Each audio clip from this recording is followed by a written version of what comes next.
किसी गांव में एक साधु रहा करता था। वो जब भी नाचता तो बारिश होती थी, अतः गांव के लोगों को जब भी बारिश की जरूरत होती थी तो वे लोग साधु के पास जाते और उनसे अनुरोध करते कि वे नाचें, और जब वो नाचने लगता तो बारिश जरूर होती।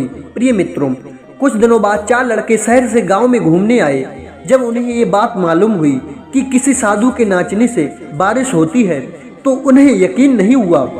शहरी पढ़ाई लिखाई के घमंड में उन्होंने गांव वालों को चुनौती दी कि हम भी नाचेंगे तो बारिश होगी, और अगर हमारे नाचने से नहीं हुई तो उस साधु के नाचने से भी नहीं होगी। फिर क्या था, अगले दिन सुबह सुबह ही गांव वाले उन लड़कों को लेकर साधु की कुटिया पर पहुंचे।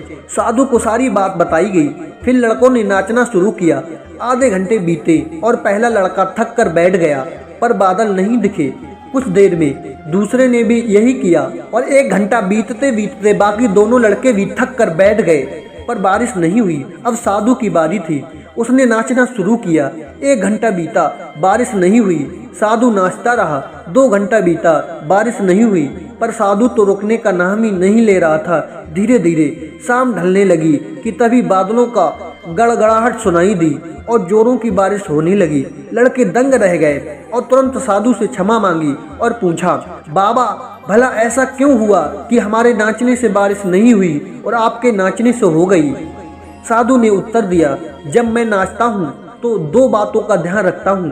पहली बात, मैं ये सोचता हूँ कि अगर मैं नाचूंगा तो बारिश को होना ही पड़ेगा, और दूसरी ये कि मैं तब तक नाचूंगा जब तक कि बारिश ना हो जाए। प्रिय मित्रों, सफलता पाने वालों में यही गुण विद्वान होता है। वो जिस चीज को करते हैं उसमें उन्हें सफल होने का पूरा यकीन होता है, और वे तब तक उस चीज को करते हैं जब तक कि उससे सफल ना हो जाए। इसलिए यदि हमें सफलता हासिल करनी है तो साधु की तरह ही अपने लक्ष्य को प्राप्त करना होगा, अपने लक्ष्य पर अटल रहना होगा।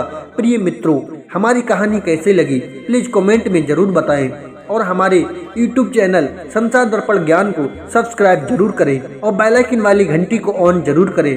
सभी मित्रों को जय श्री कृष्णा, जय श्री राधे।